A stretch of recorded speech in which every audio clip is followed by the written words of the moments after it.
이제 남은 세 개의 그 세션 그 과정이 이제 인터워킹에 관련된 건데요. 일단 로라웬 인터워킹이고 그다음에 지피 디바이스 인터워킹인데 그거에 앞서서 사실은 원엠템의 인터워킹 기술이 워낙 여러 개가 있는데 공통적인 부분들이 있기 때문에 그걸 약간 좀 이론적으로 좀 터치를 하고 그다음에 실제적인 그런 로라 디바이스를 연동하는 방안, 그다음에 지피 디바이스를 연동하는 거를 약간 좀 실습에 가깝게 보여드리도록 하겠습니다.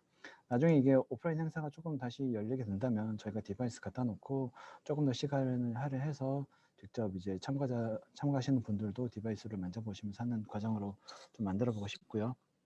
원격에서 그런 것들을 하는 게 쉽지가 않습니다. 뭔가 좀 문제가 발생해도 저희가 트러블 슈팅을 원격에서 보이지 않는데 하기가 너무 힘들어서 일단 이렇게 진행하는 좀 양해를 좀 해주시고요.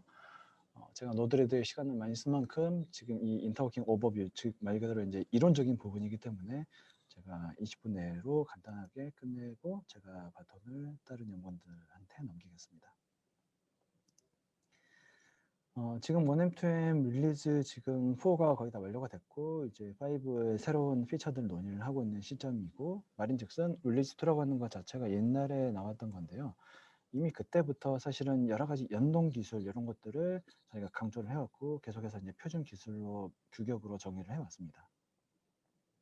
말인즉슨 이제 1M2M이라고 하는 것도 일종의 표준 기술이고 IoT를 나름 대표한다라고 하는 그 플랫폼 미들웨어 그런 규격인데 당연히 시장에는 1M2M이 아닌 것들이 워낙 많기 때문에 1M2M만 살아남기는 힘든 거고 1M2M이 많이 쓰이기 위해서는 다른 무언가의 시스템과 연동을 많이 제공을 해야지 실제로 그런 에코를 같이 좀 활용을 해서 이제 1M2M이 널리 쓸 수 있고 활용도가 높아지는 건데요.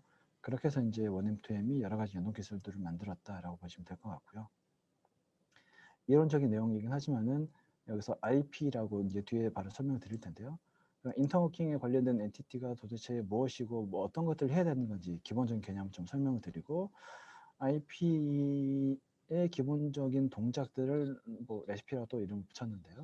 그런 레시피들이 어떤 것들이 있으며 실제로 이제 뒤에 가시면 그런 것들이 이제 로라 디바이스 연동, 그다음에 지피 디바이스 연동에 어떻게 쓰이는지는 직접 한번 그런 실습 그 강의를 보시면서 확인해 보시면 될 것 같습니다.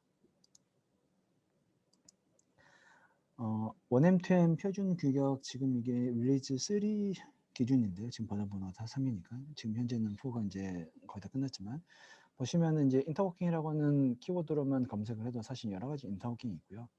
이걸 말씀드린 이유가 이제 인터워킹을 하는 게 어떻게 보면 좀 흔한 중요한 토픽이긴 한데 인터워킹도 사실 여러 가지 인터워킹이 사실 있습니다. 제가 여기 아마 써놨을 텐데요. 네. 예를 들어서 이제 OCF 인터워킹 아니면 LWNTM 인터워킹 프레임워크 아니면 OSGI 인터워킹 이런 것들은 어떻게 보면 어플리케이션 레벨의 그런 인터워킹을 좀 보실 수가 있고요. 그다음에 예를 들어 뭐 3GPP 인터워킹 하면은 3GPP 아시는 것처럼 저희 모바일 이동통신 표준을 만드는 그런 표준화 단체이기 때문에 뭔가 이동통신과 관련된 뭔가 네트워크와 관련된 인터워킹스러운 냄새가 나는 이런 것들도 있습니다. 그래서 여러 가지 인터워킹을 다루고 있는데요. 지금 저희가 지금 이번 교원에서 설명드릴 인터워킹 그리고 뒤따르는 로라랑 직비에 관련된 인터워킹에서는 어떤 걸 다룰 거냐면요. 그런 네트워크와 관련된 인터워킹의 이슈가 아닌 실제로 이제 뭔가 어플리케이션 레벨의 인터워킹 이슈들이 약간 OCF 등등등 여러 개가 있는데요. 그런 관점에 대해서 저희가 좀 알려드리려고 하고요. 이거는 아마 상반 교육에 나왔던 아주 함축적이고 아주 앱스트랙한 그림인데요. 3GPP 인터워킹이라고 하는 거는 요 영역은 일단은 물론 표준에도 많은 그런 스펙이 있긴 하지만은 여기까지 뭐 이해하는 건 지금 뭐 투머치인 것 같고요. 저희가 바라보는 건 요 영역입니다. 저희가 이제 모비스로 말씀드리는 그 부분이 1M2M 플랫폼, IoT 미들웨어, 그 다음에 표준에 나와 있는 그런 기술 용어로는 Common Services Entity라서 CSE라고 하는 거고요. 저희가 아까 노드레드, 뭐 뷰앱, 그 다음에 뭐 상반기 때 했던 대시보드 아니면은 심지어는 포스맨 이런 것들도 결국에는 1M2M 플랫폼이 봤을 때는 1M2M 어플리케이션이기 때문에 어플리케이션 엔티티인 AE라고 보시면 될 것 같습니다. 그래서 실제로 이제 이런 1M2M의 여러 어플리케이션들이 외부에 있는 그런 시스템의 디바이스나 서비스 데이터들을 원M2M 플랫폼을 통해서 외부에 있는 시스템과 어떻게 연동할 거냐, 그것들을 정의하는 게 지금 저희가 이제 설명드릴 원M2M 인터워킹이고요. 여기 MCA라고 말씀드린 것처럼 여기 그림에는 없지만은 외부에 어떤 시스템이 있을 때 그 시스템과 원M2M 어플리케이션이 연동이 되고 그 녀석이 외부 시스템의 뭔가의 데이터들을 여기 플랫폼에다 제공을 하고 여기에 제공을 하든 여기에 제공을 하든 또 다른 어플리케이션들은 원M2M 플랫폼에 어떤 데이터가 있구나, 어떤 리소스가 있구나, 그렇게 접근하는 거죠. 이 녀석 입장에서는 내가 실제로 예를 들어 OCF 디바이스랑 OCF로 직접 내가 뭔가 프로토콜을 교환할 필요가 없다라는 그런 의미를 좀 말씀드리고 싶고요.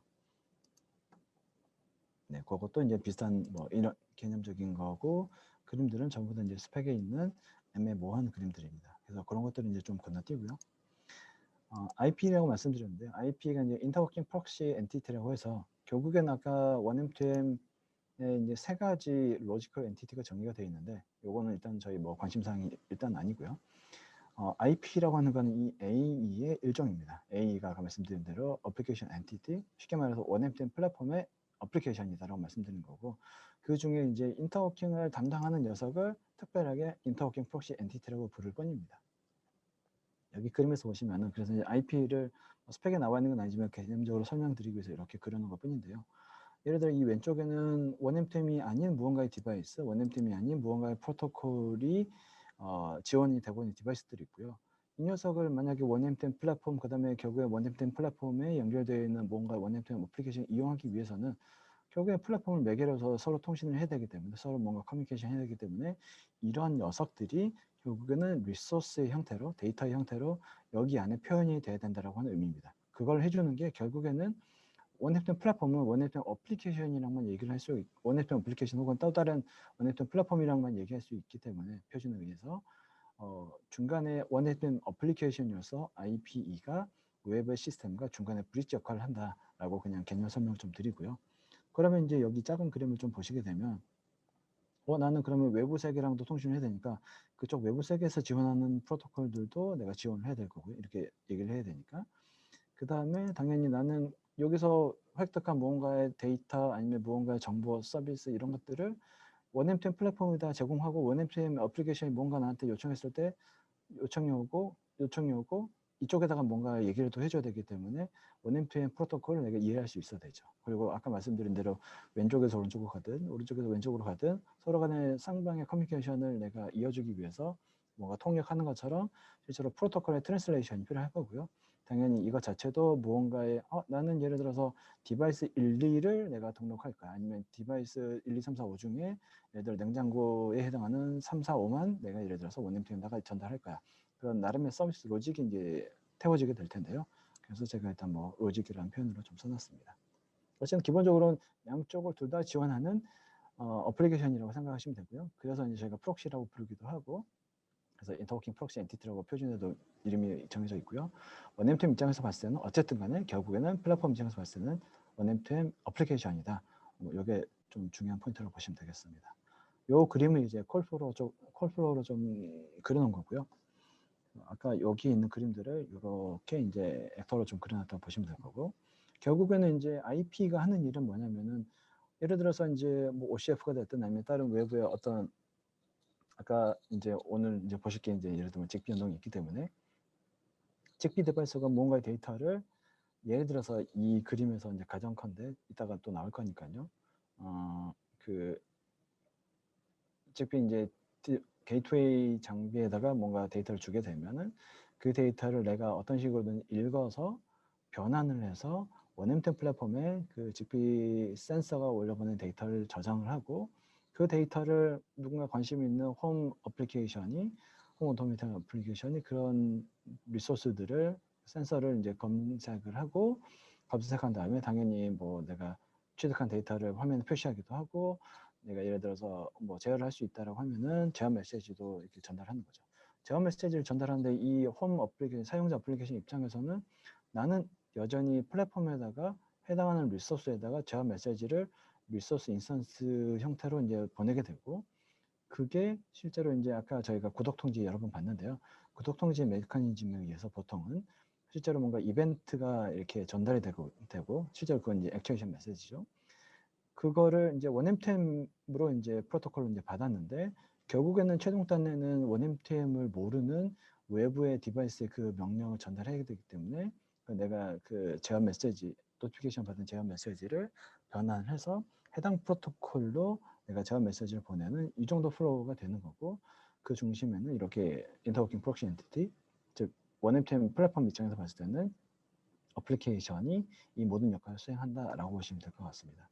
그렇기 때문에 이제 앞으로 이제 저희가 뭐 샘플로 드리는 아니면 시나리오를 드리는 그런 인터워킹 말고 또 다른 인터워킹이 뭔가 있다고 했을 때는 이제 앞으로 설명드릴 뭐 이러한 과정들을 일반적으로 그냥 구현한다라고 보시면 될 것 같아요. 그 다음에 이제 아까 말씀드린 것처럼 결국에는 이제 상반기 과정에서도 계속 이제 강조를 드렸었는데 원M2M 플랫폼은 실제로 여러 가지 인터페이스를 어플리케이션 혹은 또 다른 플랫폼에다 제공을 하는데 여기 이제 RESTful API를 쓰고 있기 때문에 이 어플리케이션 서로 간에 그 얘기하는 모든 거는 이제 리소스 단위입니다. 너가 가지고 있는 무언가의 이걸 리소스를 이제 트리로 형성한 건데요. 무언가의 리소스를 새로 만들어줘 라고 요청한다거나 뭘 검색해줘 라고 요청한다거나 아니면 뭐를 업데이트해줘, 뭘 지워줘. 결국에는 그런 요청을 리소스 단위로 이제 하게 되는 거고요. 그러면 외부에 지금 현재 있는 디바이스가 하나인 것처럼 저희가 그림을 그리긴 했지만 여러 개의 디바이스가 각각의 서비스를 뭔가 가지고 있을 거고 각각의 무슨 데이터 뭐 예를 들어 뭐 엔포인트 같은 것도 가지고 있을 텐데요. 그런 것들을 이제 원M2M 어플리케이션들이 이 녀석을 매개해서 서로 간에 뭔가 서비스를 쫙 이제 엔드투엔드로 이제 하고 싶으면은 중간에 이 녀석들이 가지고 있는 무언가의 서비스, 데이터 등등등등을 여기에 데이터로 표현을 해야 된다는 거죠. 그렇기 때문에 그런 과정들을 이 인터워킹 프록시 엔티티가 여기에다가 이런 것들을 처음에 표출을 해주고 표출된 것들을 읽어갈 수도 있고 데이터가 업데이트되면 그거 업데이트된 데이터를 다시 또 여기다 싱크를 한번 여기다 넣어주는 거고 제어 명령이 오면은 제어 명령도 변환해가지고 아까 말씀드린 것처럼 실제로 원MTM이 아닌 시스템에 해당하는 디바이스에다가 이렇게 쭉 이제 전달해 주는 거죠. 리소스 타입이 뭐 컨테이너가 있다, 플래스 컨테이너가 있다, 뭐 이런 것들도 그냥 읽어보시면 좋을 것 같고요. 참고로 제가 컨테이너, 플래스 컨테이너 이거 차이는 상반기 교환을 좀 보시면 좀 자세하게 나와 있으니까 좀 보시면 될 것 같은데 지금 저희 로라 연동에서는 컨테이너를 사용해서 제가 인터워킹을 저희가 하는 걸 보여드릴 거고 그다음에 직비 연동에서는 표준을 그렇게 하라고 되어 있어서 플래스 컨테이너라고 하는 리소스 타입을 써서 실제로 그 동작하는 예제가 나올 겁니다. 아까 말씀드린 대로 말 그대로 IP가 요 그림에서 요 중요한 역할을 하는 이 IP가 하는 일은 뭐냐를 이제 그냥 정리를 해본 건데요. IP가 자기도 결국에는 어플리케이션이기 때문에 원M2M 플랫폼에 등록을 해야 되고 그 다음에 원M2M 디바이스가 아닌 녀석들, 외부 시스템인 디바이스들을 뭔가의 형식으로 이제 등록을 해줘야 된다는 거죠. 등록을 이제 A 리소스 형식으로 등록을 해주든 아니면 컨테이너 리소스를 뭔가 데이터로 표현을 해주든 그렇게 해야 되는 거고요.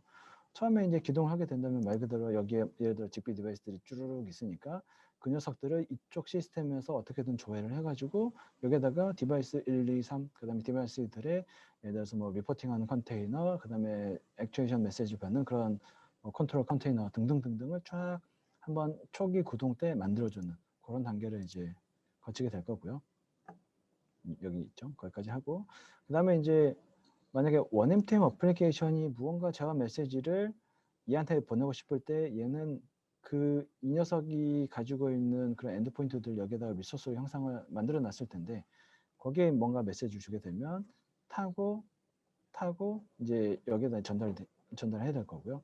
요거를 하기 위해서 아까 말씀드린 대로 내가 그거를 매번 1초에 한 번씩 폴링할 수도 있겠지만 0.1초에 한 번씩 폴링할 수도 있겠지만 그건 너무나 비효율적인 방법이고 뭔가 이벤트가 발생했을 때 컨트롤 메시지가 오면 나한테 즉각 에이싱크로너스를 알려줘 라고 하기 위해서 원MTM에서 정의하고 있는 그런 구독 통지 메커니즘을 통해서 통지 메시지를 받는 과정을 이제 거쳐야 될 겁니다. 그런 것들을 하는 거고요. 그 다음에 뭐 어느 쪽이든 실제로 데이터를 새로 업데이트를 해주면 그걸 이제 반대쪽에다 넘겨주는 일종의 뭐 싱크를 맞춰주는 작업들을 이제 그 IP가 하게 될 겁니다. 그거를 이제 일반적인 그냥 텍스트 워딩으로 좀 풀어서 설명을 해드린 거고요. 그거를 이제 일종의 원엠템에 있는 그런 리퀘스트 메시지 같은 것들 조금 더 설명을 해놓은 거고, 그 다음에 아까 잠깐 나왔던 이런 리소스 트리들. 그래서 실제로 각각의 과정이 일어날 때 뭐가 어떤 리소스들이 생기고 하는지를 이렇게 조그맣게 미음으로 좀 표현을 한 건데요. 처음에 이제 이런 디바이스들이 이제 예를 들어서 이제 지피 디바이스들이 뭐 게이트웨이에 등록되거나 이럴 때 그런 것들을 이제 원엠템에서 이제 IP를 담당한 녀석이 그걸 이제 좀 이벤트를 받고, 그 다음에 그러면 이 어플리케이션 엔티티는 IP는 뭐 자기 자신과 그 다음에 다른 디바이스들을 이렇게 등록시키는 이런 절차들을 이렇게 수행을 하게 될 거고요. 그 다음에 여기 사용자 어플리케이션, 아까 저희 시나리오상 실제로 그냥 완전 순수한 원앱형 어플리케이션이죠. 이런 어플리케이션도 나중에 뭔가 제어도 하고, 그 다음에 이쪽에 있는 데이터들을 실제로 예를 들어 화면 표출한다거나 이런 것들을 해야 되기 때문에 이 녀석도 처음에는 여기 플랫폼에 등록하는 이런 과정들을 거치게 될 겁니다. 그러면 이런 결국엔 다 A이기 때문에 A라고 하는 리소스들이 이제 이렇게 생기게 될 거고요. 그 다음에 이제 앞에 나왔던 이런 절차들을 이제 쭉 그냥 수행하는 과정을 이렇게 그림으로 좀 표시한 거라고 보시면 될 텐데요. 각 센서별로 그러면 이 센서들이 센싱한 데이터를 올려보낼 센서의 무언가 데이터 공간, 즉 컨테이너, 그 다음에 이 각각 센서들, 아니 액추에이터들에 대해서 원엠템 어플리케이션이 뭔가 통지 메시지를 얘에다가 이렇게 보낼 수 있는 그런 컨테이너, 이런 것들을 생성하는 과정을 이 녀석이 지금 수행을 하게 될 거고요. 그 다음에 이제 뭔가 이벤트를 받아보기 위함인데, 이벤트를 받는다는 건 사실은 두 가지가 있습니다. 아까 말씀드린 것처럼 이 녀석이 뭔가 제어 메시지를 이렇게 날렸을 때 통지를 보내서 그 제어 메시지를 실제 디바이스에 non 원엠템 디바이스에 전달하는 이런 이벤트도 있을 거고요. 아니면은 이 원엠템 어플리케이션, 예를 들어 홈 오토메이션 앱 입장에서 봤을 때는 뭔가 새로운 센싱 데이터가 이렇게 올라왔을 때, 그림에는 표시 안 되지만 새로 올라왔을 때 그 데이터를 원엠템을 변환해서 이 IP가 플랫폼에다가 새로운 데이터를 저장하게 될 거고요. 저장하기 전에 만약에 구독이 이렇게 걸려있다고 하면은 그 저장된 데이터가 이벤트가 이렇게 통지가 되겠죠. 그러면은 새로운 값이 저희 아까 대시보드에서 이제 그래프로 뭐 실시간으로 나타내는 것처럼 뭔가 화면에 뭐 거의 실시간으로 표시가 될 겁니다. 그거를 위한 구독을 생성하는 과정이라고 보시면 될 것 같고요. 그 다음에는 이제 네, 데이터들이 이제 새로 이제 뭐 센서에서 올라올 때 홈 어플리케이션에 이제 전달되고 이런 것들이 이제 서브스크립션 노티피케이션 메커니즘으로 동작을 한다 말씀드리고요. 상반기 때도 나왔던 건데 실제로 원엠템에서는 뭐 개별적인 센서의 데이터를 저희가 뭐 리딩한다거나 아니면 개별적인 액추에이터를 하나하나 뭐 액추에이션 할 수 있긴 하지만 센서가 여러 개일 때는 사실은 그런 여러 개의 센서나 액추에이터들 나타내는 리소스들을 그 녀석의 리소스들, 결국 이 녀석들의 리소스도 다 여기에 이제 저장이 되실 텐데요. 이런 트리 형식으로 리소스들을 하나의 그룹으로 묶어서 일괄적으로 내가 제어할 수 있는 그런 팬아웃 메커니즘이 있습니다. 그래서 그런 것들도 실제로 활용할 수가 있고, 활용할 수 있다는 것 자체가 이 IP가 그런 메시지를 중간에 받아가지고 처리를 해줄 수 있다. 이렇게 좀 말씀을 드립니다. 이것도 실제로 이제 아마 교환에 포함되어 있기 때문에 뒤에 나오는 그 로라라든가 직비 연동하는 그런 교환을 통해서 한번 좀 보시면 될 것 같습니다. 네, 그래서 그렇게 이제 1M, 2M에서 얘기하는 뭐 그런 3PP 인터워킹 부분 조금 제외하고요. 일반적으로 어플리케이션 레벨에서 외부 그런 어플리케이션 레벨의 시스템과 연동하는 그런 디바이스들을 연동하는 그 이론을 좀 설명을 드렸고요.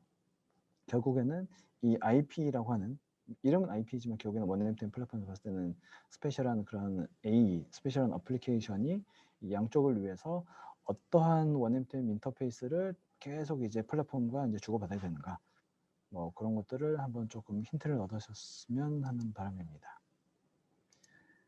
네, 그렇게 지금 이 인터워킹 오버뷰에 대해서는 간단하게 이론적인 부분이니까 소개를 좀 마치고요.